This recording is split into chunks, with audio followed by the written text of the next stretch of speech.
tell us a little information about your engine.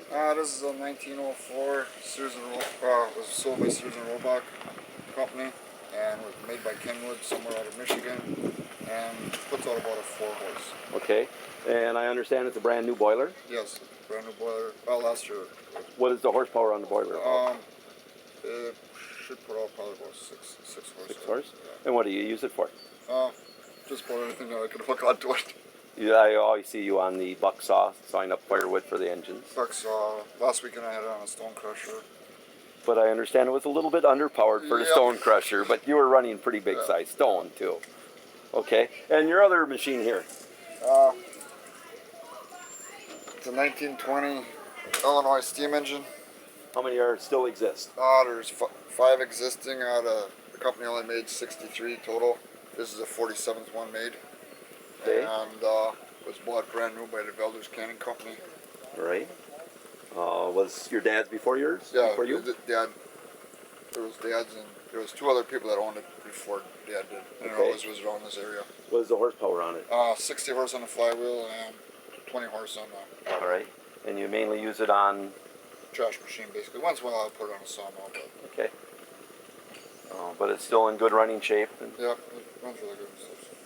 and this is Willie in one of his cleaner moments. Usually after the engine's running for a while, he doesn't look quite that clean. No, kind of gets back and forth. How long have you been coming to the shows? Since about early 70s. And how old were you? Probably about 3, 4. Okay. No, I missed a couple of years being in the service, but All right. And what did you do in the service? boiler technician. Can you talk about your little Reese here? Sure, this is owned by the Ruckelberg family from Kewanee, Wisconsin. Started being built in Port Washington by Jerome Pfeiffer back in the 70s. And he had it 80% done and he passed away. And we were very good friends with the family. We bought it from them. And my brother Paul Ruckelberg finished it, did all the welding. The final touches to it, spent about 3 more years on it, and we fired it for the first time, I believe, in 1990. I think was the first time it was fired up. And it's a half-scale Reese of a 13-horse Reese. It's a nice little show piece. It's not very good the boiler is a little bit small for it. The tubes in it are a little bit small, so it's a nice little toy to ride around with and run smaller equipment. What you have you put it on? If we can saw firewood, circle saw with it, Shingle mill. shingle mill, any smaller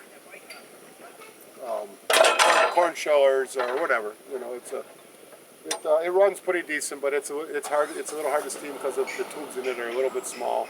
It was a Stanley boiler, and Stanley was made down in Bearable. yes, and the tubes in it are a little bit small compared to a half-scale case. They're, I believe, 2-inch tubes or 1.5 inches, and these are a little bit smaller, they're 1.25 inch tubes, and it makes a big difference when you want to fire it. So this is a model of what type of a tractor?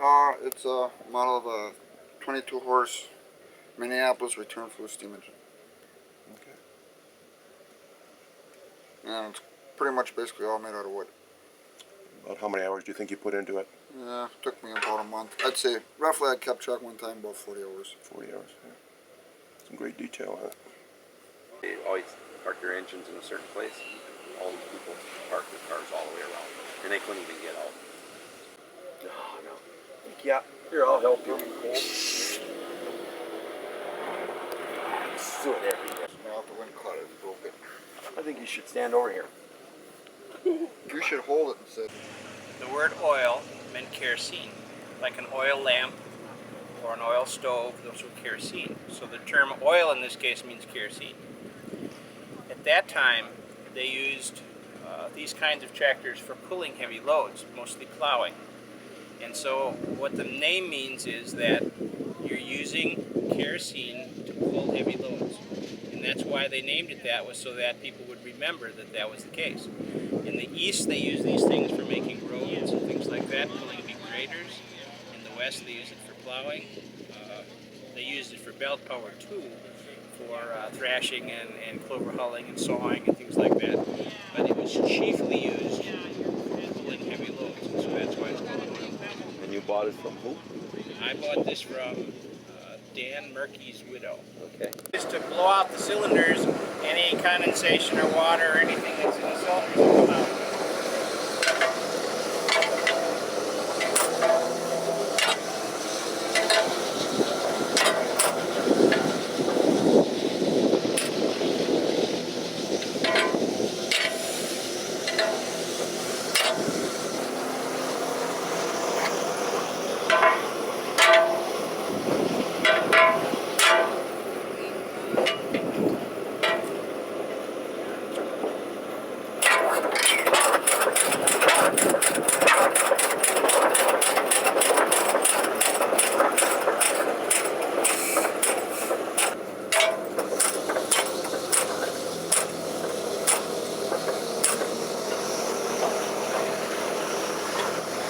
Put the bar in that little lip that's there.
One of the finest of 4 steam engines appearing here today. 1923, I think, isn't it? I think right about that year. Well, then I don't know how much about it. It's owned by the Reckberg family. Yep. And why don't you tell us what you do for a pastime besides playing with this steam engine or any other any engine? Well, I got my own steam engine. I volunteer at Mid-Continent Railway Museum. And what do you do there? Well, I'm a conductor on the train crew. I general foreman of rolling stock, taking care of all the cars. And I'm also engine crew on the Sioux Line 1003, the only operating mainline steam locomotive in Wisconsin. Okay. And then I have to go home and see my wife once or twice a week here, maybe less. And what your engine? What is your engine? My engine's the 1916 50 horse case. Okay. Yep. And since I retired 4 years ago, I don't have enough time to steam that engine up. Would you tell us a little story about your neighborhood kids when you fire up the engine? Well, when we first got the engine 20-some years ago, we'd steam up the engine and blow the whistle, and there'd be about 50 or 60 bicycles parked in front of my house. And then there would be parents come by, and they'd be looking around, they'd have a kid with them, you know, and I said, the kid wants a ride on the steam engine? And he says, yeah, the kid would like a ride on the steam engine. And I said, how about you? Oh, yeah, I would like to go too. So they bring their kids along just so they could get a ride on the steam engine. We had a lot of fun with that. I'm going to hop down here now so we can break any bones.